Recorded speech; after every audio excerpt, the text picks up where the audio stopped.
परमेश्वर पिता का और उसके पुत्र हमारे उद्धारकर्ता प्रभु यीशु मसीह का धन्यवाद हो। आज का जो मेरा टॉपिक है वो है प्रकाशित वाक्य की पुस्तक उसका 20 अध्याय 13 से 15, रेवलेशन चैप्टर 20 वर्स 13 to 15, और ये इस श्रृंखला का वीडियो नंबर 108 है।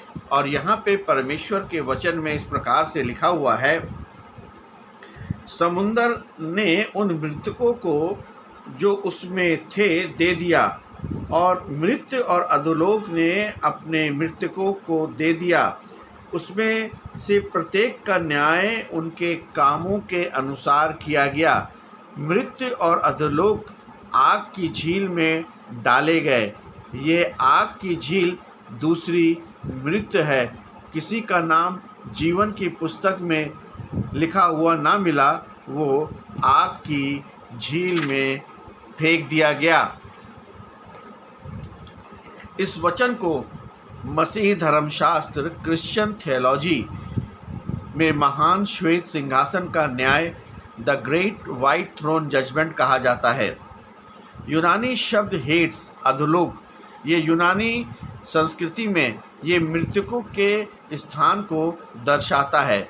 इब्रानी में इसे शेओल भी कहते हैं, और ये न्याय से पहले आत्माओं का अस्थायी स्थान है। समुंदर, प्राचीन यहूदी और रोमन सोच में समुंदर अराजकता और अज्ञात का प्रतीक था। माना जाता है कि जो लोग समुंदर में डूबकर मर गए थे वे भटकते रहते हैं। यूहन्ना ये स्पष्ट कहते हैं कि परमेश्वर की पहुंच में कोई स्थान छिपा नहीं है। आग की झील, ये स्थायी दंड का स्थान है। प्राचीन यरूशलेम के बाहर हिन्नोम की घाटी, जिसको गहना भी कहते हैं, जहां शहर का कचरा जलाया जाता था और आग की कभी नहीं बुझती थी। यीशु मसीह ने भी नरक के लिए इसी का प्रतीक उपयोग किया था। वर्ष 13 में हम देखते हैं, कोई भी न्याय से बच नहीं सकता। शरीर का नष्ट होना और मृत्यु व अधोलोक आत्मा का स्थान दोनों अपने मृतकों को सौंपना पड़ता है। इसका अर्थ ये है कि न्याय के दिन आत्मा और पुनरुत्थान प्राप्त शरीर पुनः एक होंगे। परमेश्वर निष्पक्ष है।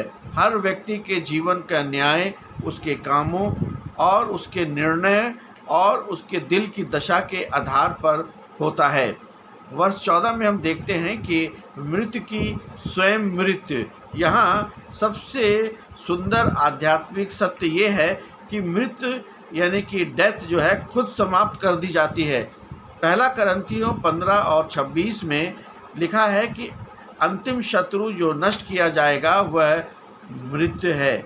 दूसरी मृत्यु, पहली मृत्यु शारीरिक होती है जो इस संसार से विदाई है। दूसरी मृत्यु का अर्थ है कि परमेश्वर की उपस्थिति और प्रेम से सदा सदा के लिए पूरी तरह से अलग हो जाता है।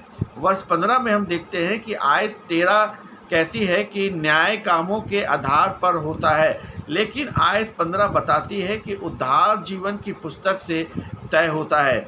आध्यात्मिक तथ्य ये है कि मनुष्य अपने अच्छे कर्मों से न्याय के पूर्ण मापदंड को पार नहीं कर सकता। केवल वही बचते हैं जिनका नाम परमेश्वर के अनुग्रह और यीशु मसीह के बलिदान के माध्यम से जीवन की पुस्तक में लिखा हुआ है। अंतिम न्याय में कोई भेदभाव न होगा। अमीर, गरीब, राजा, प्रजा, प्राचीन या आधुनिक, सब एक ही सिंहासन के सामने खड़े होंगे। पाप और बुराई का अंत, ये आयत केवल भय का संदेश नहीं देती बल्कि आश्वासन देती है कि संसार का अन्याय, पीड़ा और मृत्यु और हमेशा के लिए समाप्त हो जाएगा। व्यक्तिगत उत्तरदायित्व ये है कि जीवन में हमारे चुनाव और परमेश्वर के साथ हमारा संबंध अंततः हमारे अनंत काल का निर्धारण करते हैं। जैसे ही प्रभु यीशु मसीह का आगमन होगा और उसके बाद जब ये दूसरी मृत्यु के बारे में बातचीत हो रही है और ख़ास तौर पे ये बातचीत हो रही है अधोलोक के लिए, और ये बातचीत हो रही है शेओल के लिए, और ये बातचीत हो रही है आग की झील के लिए। अभी आग की झील तैयार नहीं है, मगर जब न्याय होगा तो उसी समय आग की झील तैयार कर दी जाएगी और सब उसी में डाल दी जाएंगे।